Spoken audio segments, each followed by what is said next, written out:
And anyone could do this from anywhere in the world. So you can come and visit and check it out. So I think it's pretty cool that it's just not right now. Just not right now. Just not right Obviously now. not when we're launching because there's some safety issues. But the rocket's often just sitting on the pad without any propellant in it, and then you can just come here and visit. It's very easy. Yeah, I think it's a really special place. Yesterday, the ship went down the road behind us, and I saw families outside on Sunday going for their Sunday stroll, and they were greeted by Starship going down. And I think that from the very beginning, the thing about Starship, different than Falcon and other rockets that I'm aware of, is we designed it to be mass-produced at scale. And it's not about building one Starship and getting to orbit once. It's about doing it in a sustained and rapid way. Yeah, we're aiming for ultimately thousands of ships to be built per year, which is what's needed in order to construct a city on Mars that is self-sustaining. And the major fork in the road of destiny will be when the Mars city is capable of surviving, even if the resupply ships from Earth stop coming for any reason. And that reason could be something cataclysmic, or it could be that that civilization simply subsided. There's always this debate throughout history of will civilization end with a bang or a whimper. But either way, if the critical thing is to get to the point where Mars is self-sustaining and can survive even if the resupply ships stop coming for any reason, which means that you need to build an entire base of industry on Mars in order for Mars to survive. For example, it's not simply enough to build a chip, like a computer chip factory, but you need the ability to build computer chip factories. So this is going to really take a lot of tonnage. I mean, my guess is at least 1 million tons to the surface of Mars, and maybe it takes less than that, but it's going to be a lot. But this is a very exciting future. It's one which will ensure the long-term survival and prosperity of life and consciousness, and it's the critical stepping stone to get from this solar system to other star systems, and perhaps go out there and explore, and perhaps we'll encounter alien civilizations that maybe they're alive now, or maybe they enjoyed a period of prosperity for millions of years, but also died out millions of years ago. So it's humbling to think of the age of the universe, according to the standard model of physics, being approximately 13.8 billion years old. So an incremental million years would be 3 digits past the decimal point. And if you look at, say, our civilization and measure our civilization by the first evidence of writing, which is about 5,500 years ago, civilization as measured from the first writing is only 1/1,000,000th of Earth's existence. Or blip. Yeah. Yeah. Flash in the pan so far. Yeah. Well, we're getting some cool shots. Rocket out on the pad right now. We tell people, like, come down, see it. It's hard to get, like, a sense of scale of just how massive this thing is.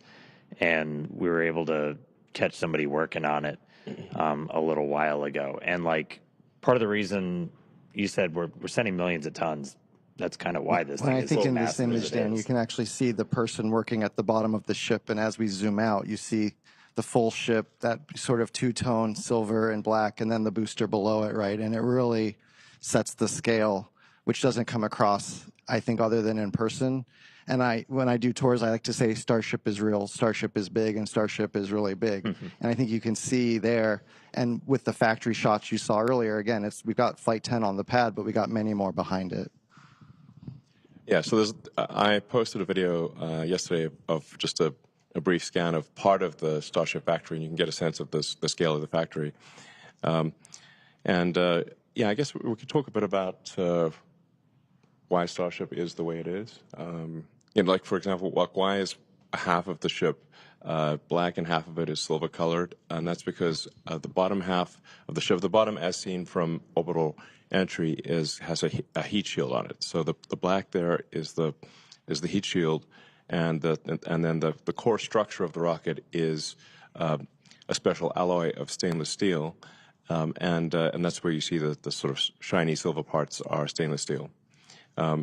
The reason for steel over aluminum is that the heat of atmospheric entry and the heat of the rocket engines is enough to easily melt aluminum, but steel is much more resilient against both ascent heating, but especially the reentry heating. And you don't have to paint it, which is actually very difficult to paint a large object that is going through cryogenic cycles and have the paint stay on. It's quite challenging. And so we've talked about it. It's massive. It obviously takes a whole lot of energy to make that thing move. And that's where Raptor really starts to come in. Most advanced engine on the planet. Giant yes. lightsaber. No, that's the lightsaber and a half. You would get vaporized in an instant if you were standing in front of Raptor. So, burnt to a crisp in less than a second. So in order to create a fully reusable orbital rocket, you have to advance the state of the art in every part of the rocket. That means the engines have to be better than any engine ever. The structure's got to be better than any structure ever. You've got to have a means of bringing the rocket back to the launch pad. You've got to have a fully reusable orbital heat shield, and that no one has ever made a fully reusable orbital heat shield. The space shuttle, for example, required 9 months of refurbishment between flights. So the space shuttle heat shield would come back essentially partially broken and would require many months of refurbishment in order to fly again.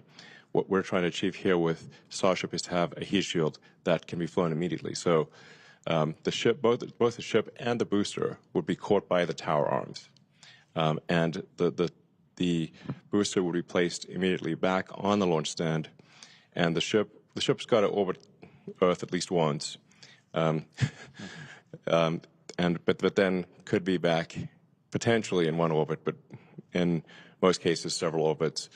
So the ship would come back several hours later, but then be caught by the arms and placed on top of the booster. You could also have multiple ships ready so that a single booster could service 5 or more ships, so that you could be flying the booster in theory every hour. This is kind of a profoundly fast speed, obviously, for the largest flying object by far ever made. But it's the reason why we catch the booster with the tower arms, and the ship also will be caught with the tower arms, because that's the fastest way to get the booster and the ship back to flight. If we had instead put landing legs, which we have done before for the ship tests, we actually had landing legs that flipped out, and the ship we've successfully demonstrated landing with legs. But if you do that, if we were to do that with the booster and the ship, here we'd have to land somewhere else with the legs, then lift the rocket, stow the legs, transport the rocket back to the pad, which is very unwieldy when you've got a gigantic thing. Then it would be picked up by these tower arms and placed in the launch mount. That would delay the reusability dramatically and would add a lot of mass with the landing legs. So that's why we catch the rocket with the tower arms, because it's the same tower arms that put the rocket in the launch mount are used to catch the rocket. And that means that we can put the booster back in the launch mount in less than an hour after liftoff. In fact, the booster is going to come back very fast. 5 or 6 minutes later, this booster is coming back one way or another, or not coming back. So then you really have propellant fill time, which can be brought down to about 30, 40 minutes. And that means it is theoretically possible to fly the booster again in less than an hour. I think when I think about it, it's the jet drives up to the jetway, the people get off, new people get on, and it leaves. You don't want to land the jet on a different airfield and then tow it over to the jetway. So it's just operationally simpler and faster. Yeah, we've had a lot of success with the booster, 3 for 3 on the catch attempts. When we bring it back, we've reflown one, so awesome. And then again, Starship superpowers, the whole thing is reusable. So ship reusability is like what we're working on right now. We've been able to get some really spectacular reentries on a couple of flights, hoping to get this one for reentry on the V2 ship.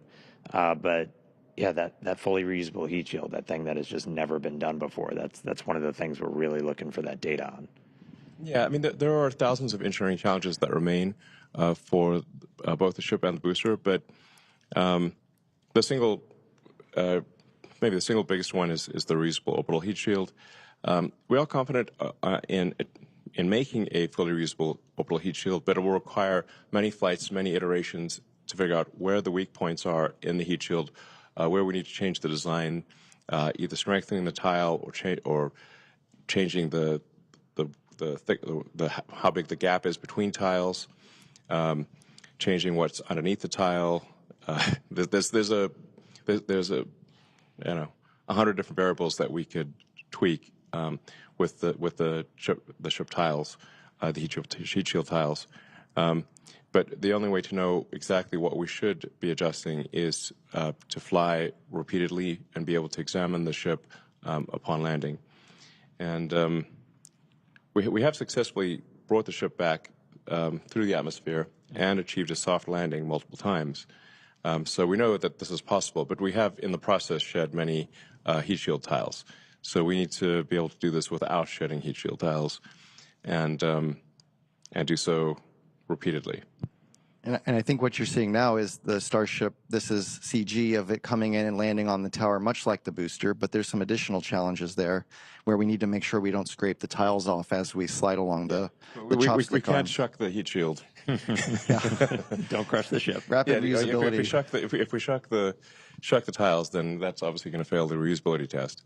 So ships can use the tower to land and catch like the booster here on Earth where towers are available. And for our initial landings on Mars and other planets, we'll need landing legs that deploy much like what you're seeing here with Ship 15 when we did our suborbital test to prove out the precision descent landing, which was a successful test. We actually landed to one was we were able to actually recover it, and you can see it here in the Rocket Garden if you visit Starbase. So the Rocket Garden that Bill mentioned, we have actually a whole bunch of boosters and ships, and we'll be adding to them over time. So you can see an evolution of Starship just by driving down the highway. Yeah. So reusability is key. There's some other technologies we're still looking to prove out. Really big one is going to be the on-orbit refilling. Looking to do that next year, and that's really what's going to kind of unlock, Starship going everywhere else, going everywhere beyond Earth. And that's something that's, again, never been done before, kind of like that reusable orbital heat shield, but it's going to be something that's kind of some of the other secret sauce to Starship, where we're going to be able to send hundreds of tons per ship to Mars. Yeah, I like to think of it as if we get to orbit with a full cargo bay, but we're empty on fuel and oxygen. So basically, we're running on fumes. Then we send other ships to dock, transfer propellant. And now we made our two-stage rocket look like a many, many multi-stage rocket. And we get all of that performance. And we can take that full cargo bay now wherever we want to go. Yeah, so a crucial technology that we hope to demonstrate next year is this orbital refilling. Much like aerial refueling, it's essential for being able to send significant payload to Mars. So you essentially send a ship to orbit with a few hundred tons of payload, sort of a filled payload bay. But once it gets to orbit, the tanks will be mostly empty, and then you send up additional tanker ships to refill the Mars ship's tanks, so that it can thrust from Earth orbit to Mars and have enough propellant left for landing. So this is orbital refilling is also not something that's ever been demonstrated before. So that would be a brand new technology.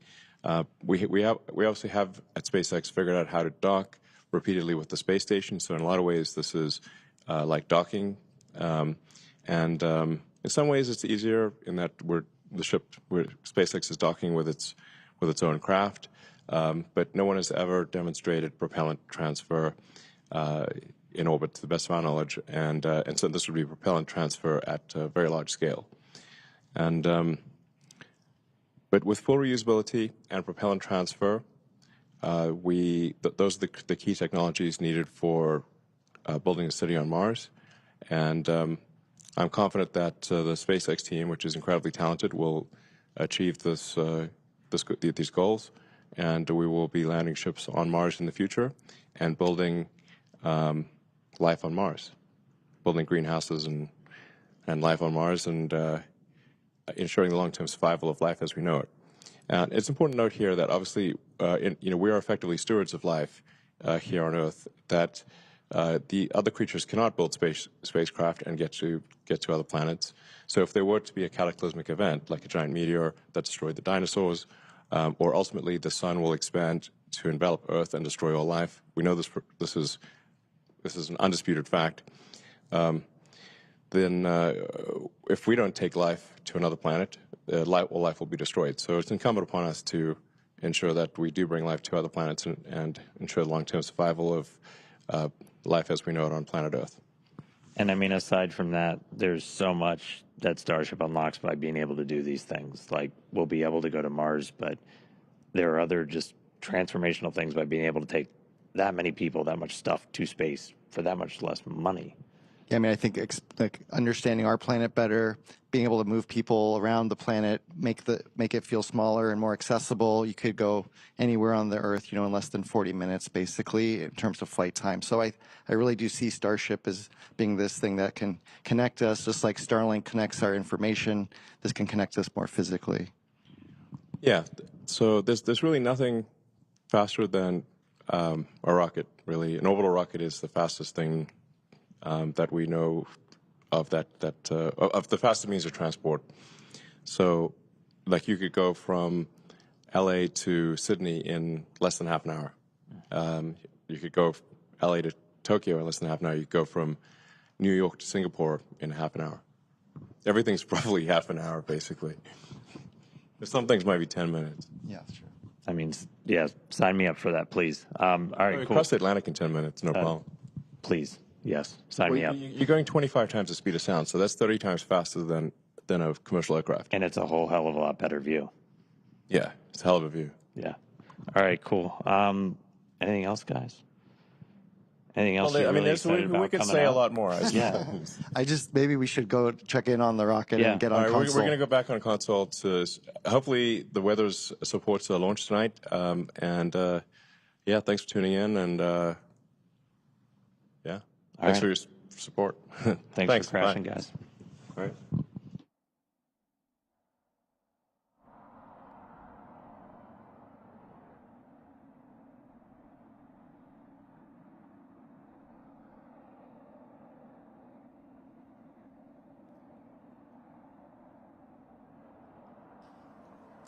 All right, that was sweet. Let's turn our attention back to the rocket. So just checking in, we are about 19 minutes and change away from liftoff.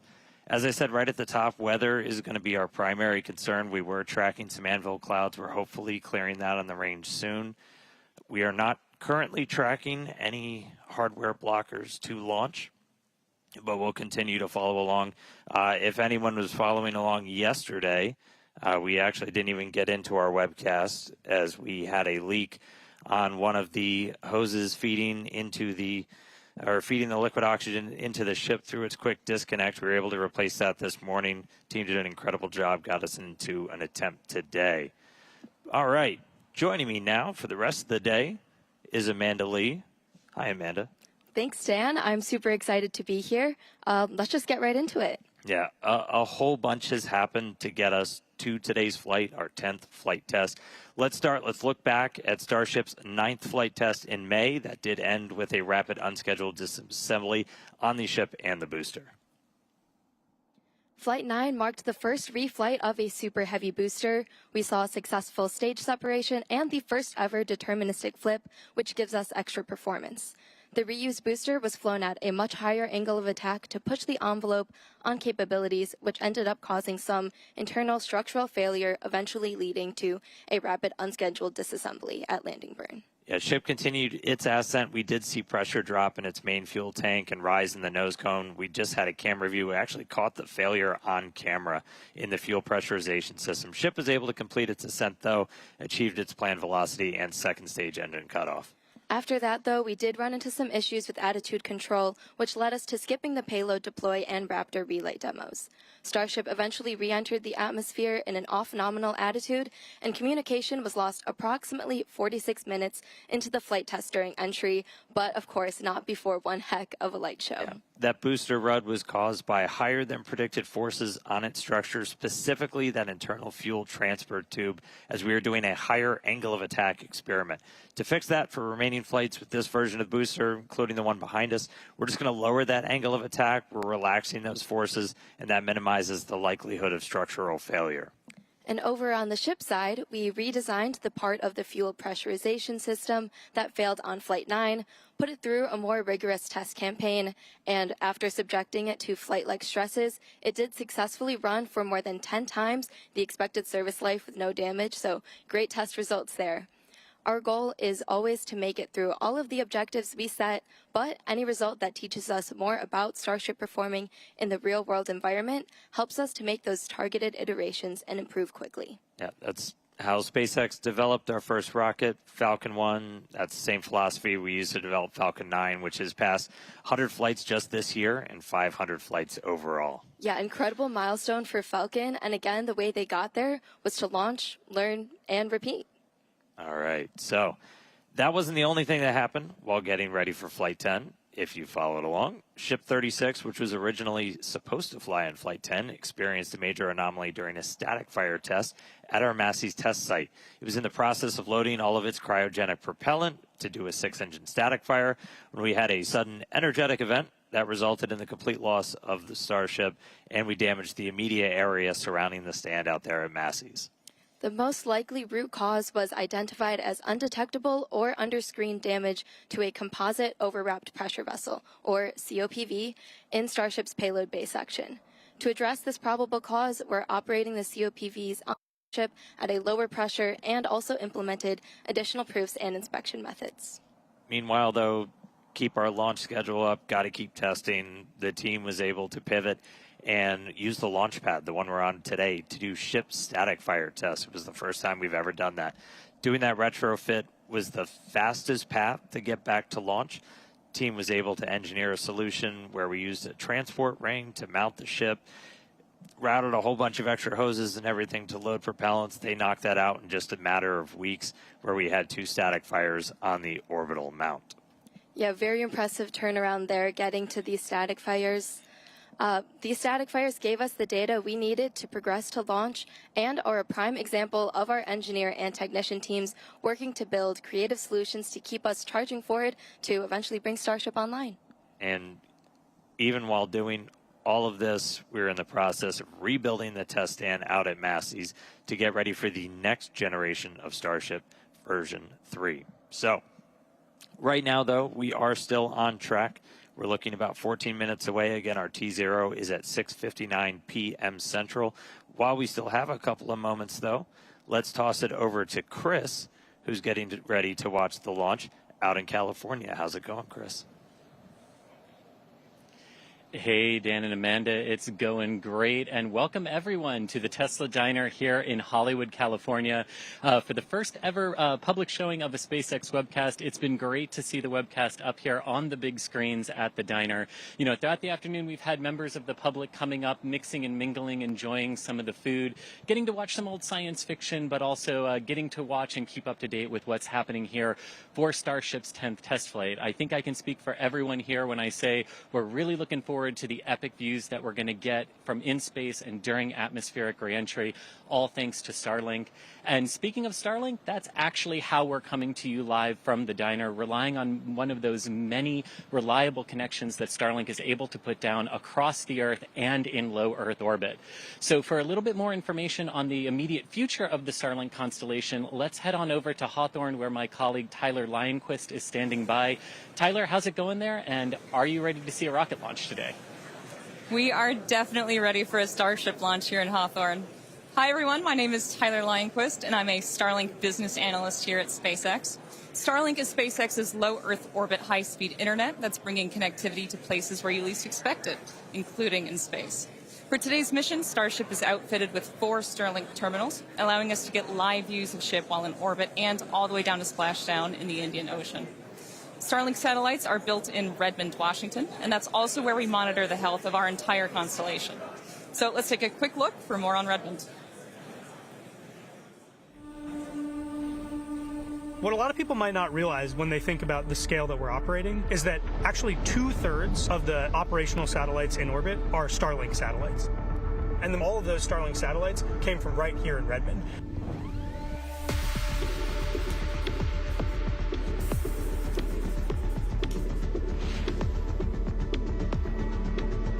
We've currently got a constellation of over 8,000 satellites that are flying around in orbit.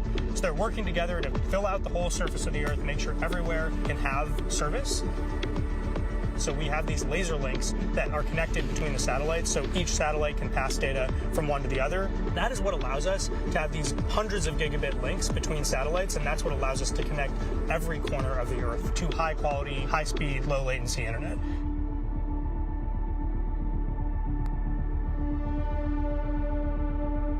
When you think about that Starlink that you have at home, the technology that's in there and that's in your antenna is very similar to the antenna that's on the satellite. We use what are called phased array antennas, which is a fancy way of describing an antenna that's made up of many little antennas that work together in order to direct their energy to a specific spot on the ground without a motor. Generally, satellite manufacturing is a very slow process. It takes people weeks or months to build a satellite.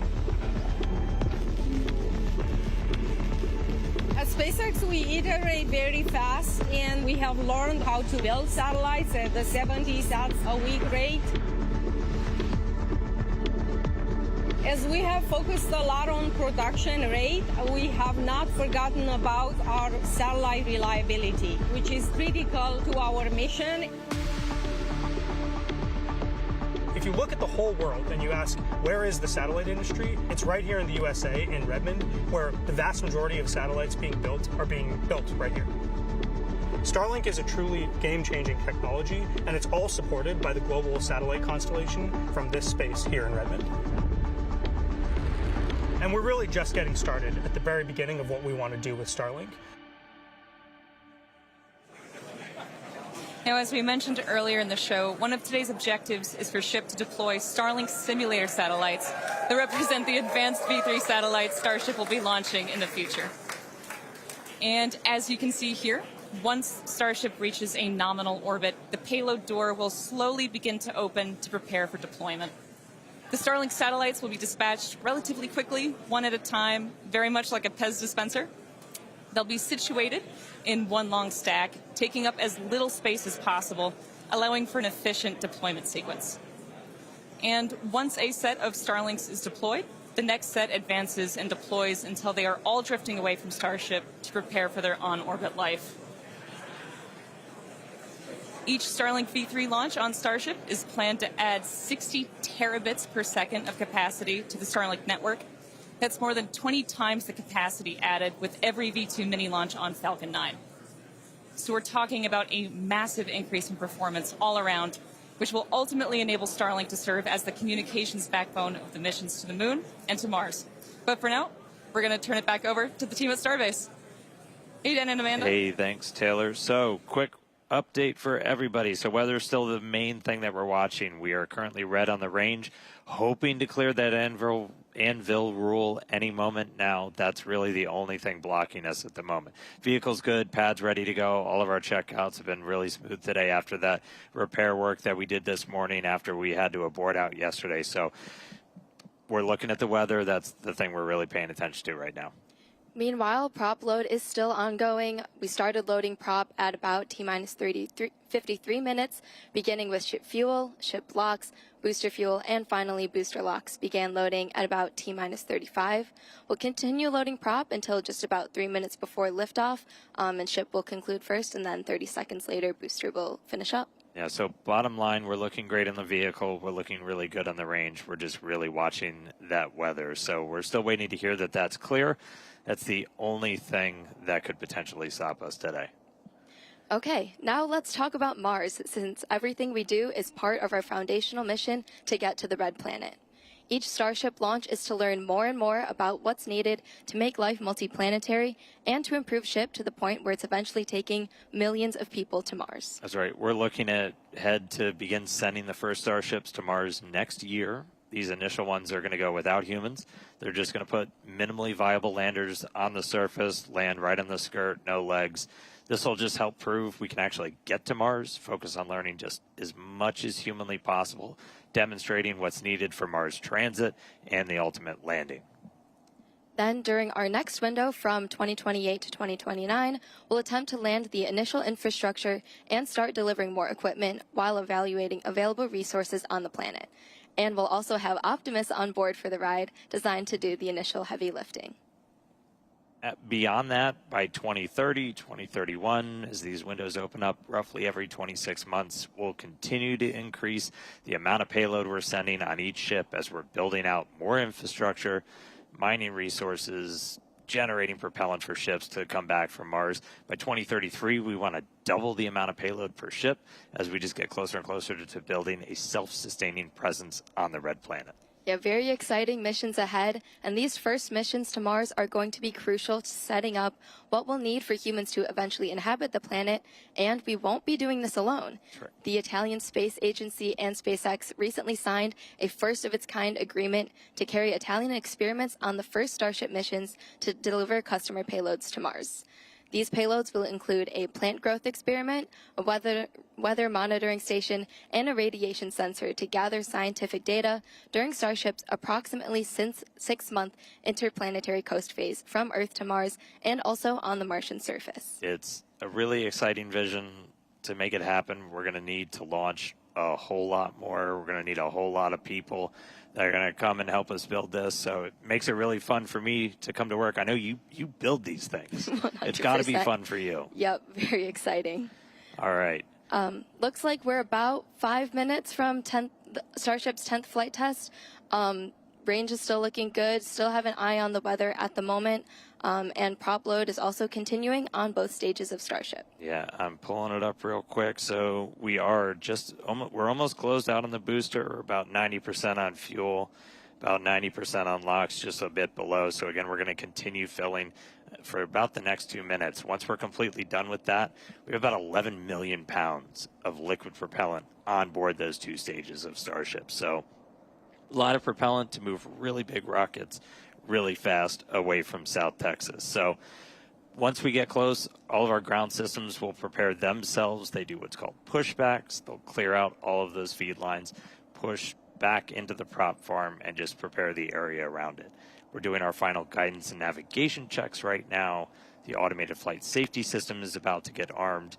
We're just really preparing the vehicle to get ready to go. I'm not sure if we passed it already, but we do a final thrust vector control check out. The TVC will wiggle the engines that we use to actually steer the rocket itself.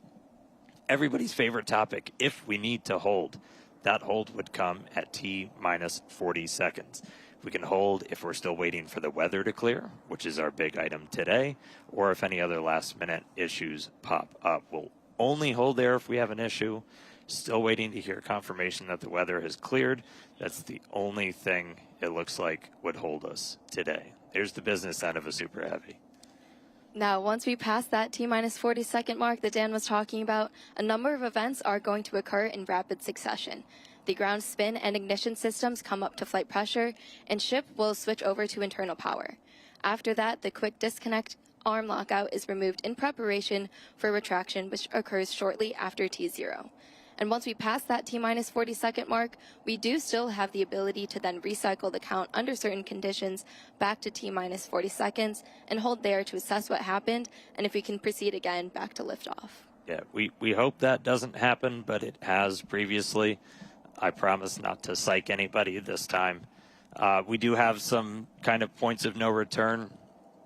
Once the water starts flowing out of that flame deflector under the launch mount, that happens just a little after T-minus 10 seconds. If that triggers and then we hit a hold, that would be a scrub for the day. We have to refill the water tanks, can't turn it off, got to refill prop, all that stuff. So that's kind of the major watch item. You'll see a big splash under the launch mount, and if we see that go and then you hear a hold, that would mean that we're done for the day. But not.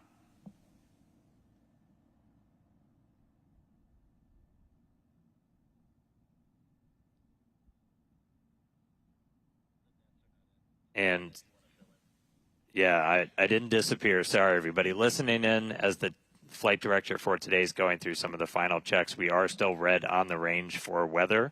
We are closing out prop load right now, though. Yeah, as we wait and hear what's going on, we can just quickly review some of the test objectives for today. On the booster side, we're of course hoping for all 33 of those Raptor engines to power our ascent ahead of hot staging. And once that stage separation occurs, booster will perform that directional flip before the boost back burn. One of the interesting experiments we're doing today is upon our landing burn, which typically ends with those 3 center engines lit. We're going to be intentionally shutting one of those off and instead lighting one from the middle 10 ring. And this is just to kind of give us an idea of what it would look like if we ever had an engine out scenario. Yeah, using our time to really push the envelope. And so at this point, we are fully closed out on our prop load. Coming up on a minute and 20, we are still red on the range for weather. So at this rate, looking likely we will hold at T-minus 40 to see if we can clear that anvil cloud roll. That's the one blocker we currently have to a launch today.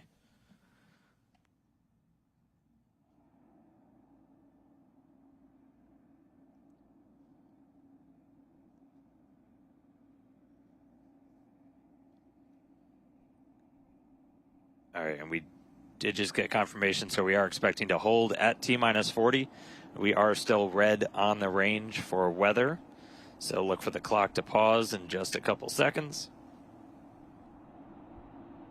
And pause. So we'll hang out here for a couple of minutes. We do have until the end of the window.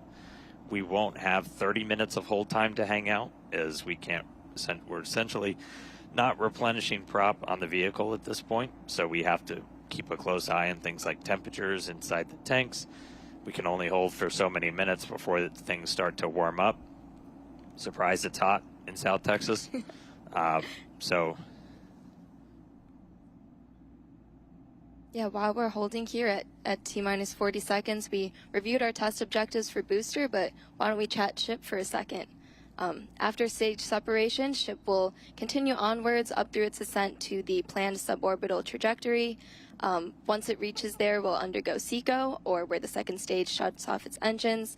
We're hoping to deploy 8 dummy satellites today, which are modeled after Starlink V3.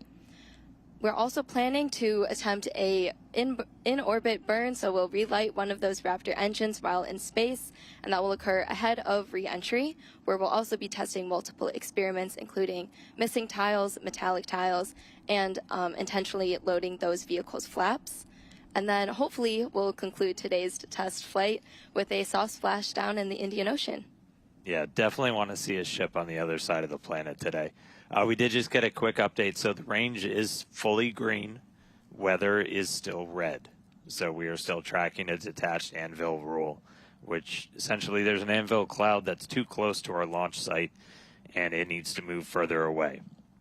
Until it moves further away, we can't lift off. So we are expecting an update in a couple of seconds, potentially. Again, we can hang out here for several minutes.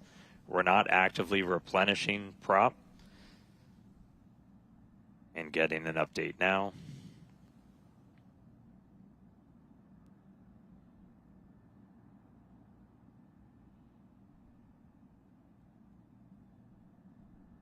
And we're getting a weather update right now.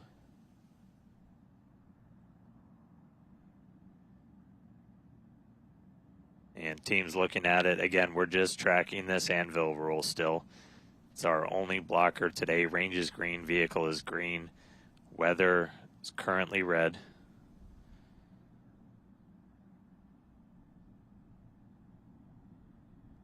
All right, and sad voice coming in. We did just hear that we are still going to be red. So at this point, we are essentially transitioning this to be a wet dress. So wet dress is when we fully load prop on board the rocket. So we are going to see the clock probably start up again. But once they get down to 10 seconds, they're going to abort out, and then we will be done for the day. So, sad news, not going to launch today.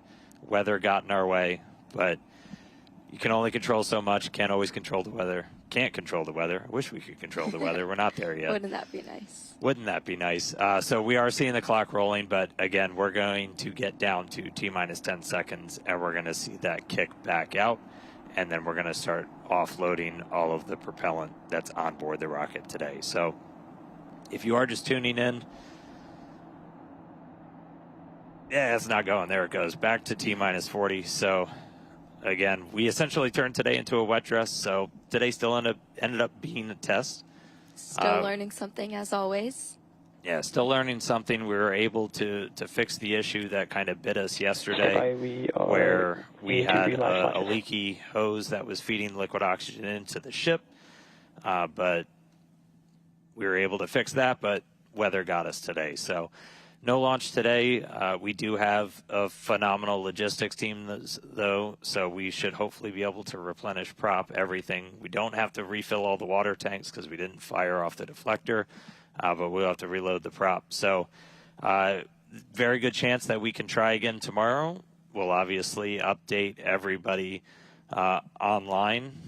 And, yeah, man, sorry, we couldn't go today. Don't worry, we'll probably go tomorrow. Yeah, thank you all for joining us today, and we hope to see you when we do go for launch. So obviously follow our account on X at SpaceX. We'll share information as soon as it comes available. We'll also be updating the web at spacex.com. So thanks for joining us today. Exciting countdown. Weren't able to get off the ground, but we'll give it another shot tomorrow. Thanks, everybody.